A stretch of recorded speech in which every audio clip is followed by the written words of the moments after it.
آیت نمبر 101 وَلَقَدْ آتَيْنَا مُوسَىٰ تِسْعَ آیَاتٍ بَيِّنَاتٍ، اور ہم نے موسیٰ علیہ السلام کو 9 واضح نشانیاں عطا کی تھیں۔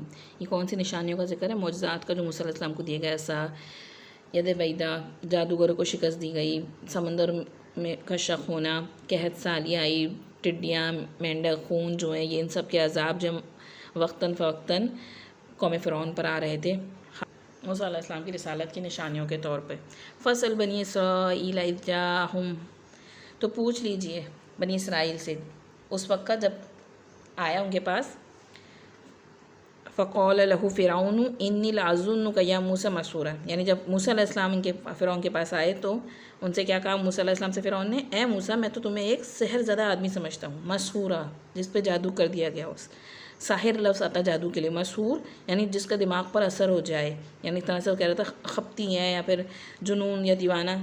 تو دیکھیں جو الفاظ فرعون نے موسیٰ علیہ السلام سے کہے تھے، این وہی الفاظ حضور اکرم صلی اللہ علیہ وسلم کے لیے آپ کے مخالفین کی طرف سے استعمال کیے گئے۔ اس صورت میں بھی پڑھ کے آ چکے قریش مکہ آپ صلی اللہ علیہ وسلم کے بارے میں کہتے تھے ان تتبعون الا رجلا مسحورا، تو نہیں تم پیروی کرے مگر ایک سحر زدہ شخص کی۔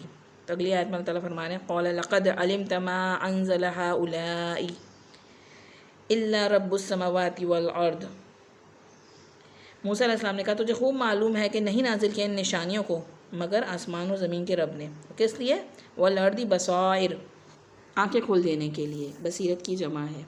وَإِنِّي لَأَظُنُّكَ يَا فِرْعَوْنُ مَثْبُورًا، اور اے فرعون میں تو تمہیں ہلاکت زدہ سمجھتا ہوں۔ مَثْبُورًا یعنی ثابرا، اس کا مطلب ہوتا ہے زخم کے خراب ہونا، جو ہلاکت کا باعث بن جائے، ایسا پھوڑا ہوا یا کینسر ٹائپ کی چیز نا۔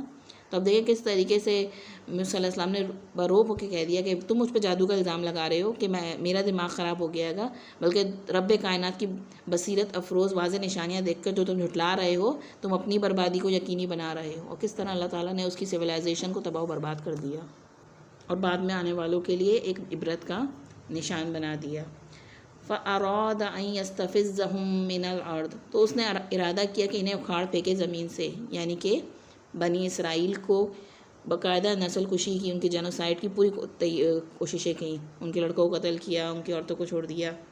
فَأَغْرَقْنَاهُ وَمَن مَّعَهُ جَمِيعًا، لیکن ہم نے غرق کر دیا اس کو اور جو اس کے ساتھ تھے سب کو، یعنی بری چالیں چلنے والوں کے اوپر اپنی ہی چالیں الٹتی ہیں۔ جو مصیبت ظالم پر آتی ہے وہی ساتھ دینے والوں پر بھی آتی ہے گی، اسی لیے ظلم کرنے والے کا کبھی ساتھ نہیں دینا چاہیے۔ اگلی آیت ہے وَقُلْنَا مِن بَعْدِهِ لِبَنِي إِسْرَائِيلَ اسْكُنُوا الْأَرْضَ، اور اس کے بعد ہم نے بنی اسرائیل کو حکم دیا کہ تم لوگ زمین میں آباد ہو جاؤ۔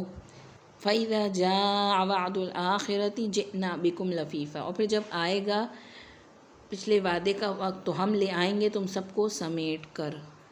وعدے کے وقت سے مفسرین نے کئی معنی نکالے، ایک تو قیامت کا وعدہ ہے گا، یا پھر ایک جو صورت کے آغاز میں بات آئی تھی کہ بنی اسرائیل پہ وہ دور آئے گا کہ ان کو عذاب کا کوڑا مارا جائے گا اس دنیا میں، اور یا تیسری رائے مراد ہے کہ عیسیٰ علیہ السلام کے آنے کا وقت، جب بنی اسرائیل وہ مطلب یہودیوں کو پوری طرح زمین سے صفحہ ہستی سے مٹا دیا جائے گا۔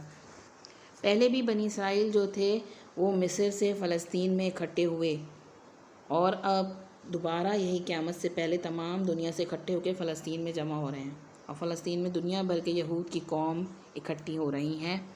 اور ان پر ایک ڈیو بھی ہے کہ جیسے اللہ تعالیٰ کی سنت ہے جب کسی رسول کی سازش کی جاتی ہے خلاف تو اس کو صفحہ ہستی سے مٹا دیا جاتا ہے، اس قوم کو جو رسول کے خلاف ہو جا رہا ہے۔ انہوں نے عیسیٰ علیہ السلام کو صلیب پر چڑھانے کی کوشش کی تھی، لیکن اللہ تعالیٰ کی رحمت سے اب تک ان پہ ایسا عذاب نہیں آیا کہ ان کو دنیا سے بالکل صفحہ ہستی سے مٹا دیا گیا۔